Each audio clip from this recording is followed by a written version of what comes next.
Hi julle, so kom ons gesels 'n bietjie. Wie van julle is bang vir die donker? Ok, ek is 'n bietjie bang vir die donker. Ek hou nie so baie van die donker nie, ek hou baie meer van die lig. Die lig is lekker. Maar het julle al gesien as jy in 'n baie donker vertrek staan en daar skyn 'n helder lig op jou, dan maak dit jou skaduwee. En het jy al ooit probeer om jou skaduwee te vang? Ons almal het al, nee. Want jy al gesien, jou skaduwee los jou nie. Hy is altyd daar. Dit is wat Romeine 8 ons wil leer, en ek wil julle uitdaag om dit te gaan lees. Maar Romeine 8 sê vir ons dat niks, vanaf vers 35 tot 39, lees ons dat niks kan ons van die liefde van God skei nie. Niks. Niks van ons vrese, niks van wat vir ons donker lyk, kan ons van die liefde van God skei nie. So as jy in die donker staan, en jy dink jy kan weghardloop vir jou skaduwee, surprise, it's gonna be there always. That's how God is. Hy's altyd daar. Weet julle wat vir my meer van 'n wonderwerk?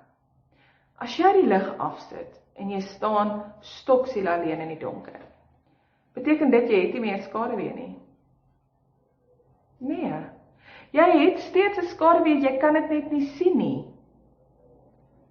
So al staan jy in die diepste donker, God is steeds daar. Jy sien dit dalk net nie meer raak nie.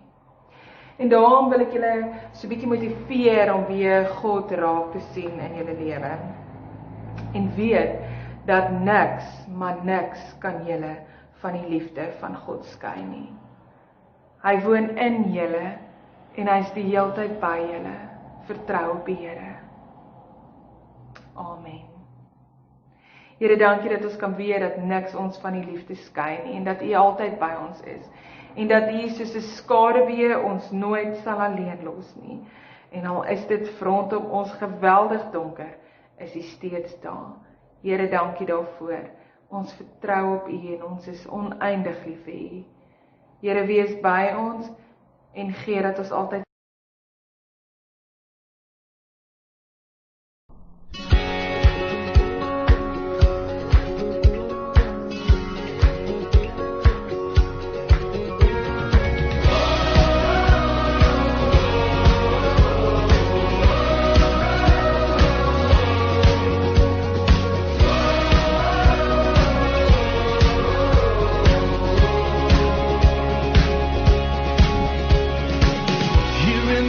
and weary land where many a dream has died.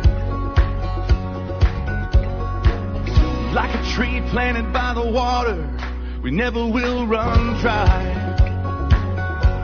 So living water flowing through, God, we thirst for more of You. Fill our hearts and flood our souls with one desire, just